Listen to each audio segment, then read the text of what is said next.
High বন্ধুরা, আজকে দেখুন কলমি শাক ভাজা করব। এখানে কলমি শাক কেটে ধোয়া আছে, এখানে রসুন কুচি আছে। এবারে গ্যাস জ্বালবো। আজকে আপনাদের কলমি শাক ভাজা করে দেখাবো।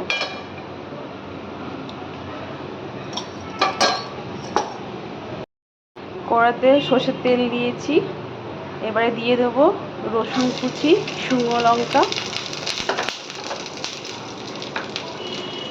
ব্যাস, এগুলো ভালো করে নাড়াচাড়া করে একটু ব্রাউন কালার হবে, তারপরে থেকে শাকটা দিয়ে দেবো।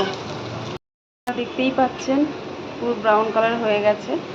এবার আমি শাকটা দিয়ে দেবো।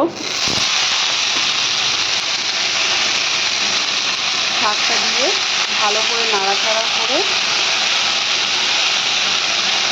এরপরে নুন আর হলুদ দিয়ে ঢাকা দিয়ে দেবো।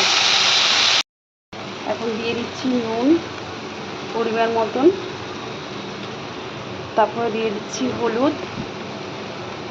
ব্যাস, এই দুটো জিনিস দিয়ে নাড়াচাড়া করে ঢাকা দিয়ে দেবো।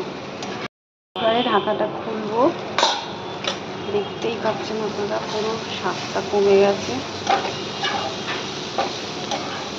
এটাকে ভালো করে নেড়ে ফেলে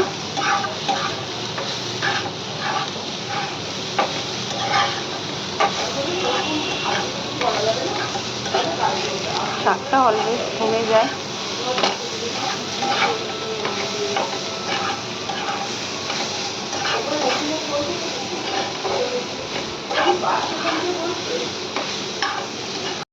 আমার শাক ভাজা রেডি হয়ে গেছে।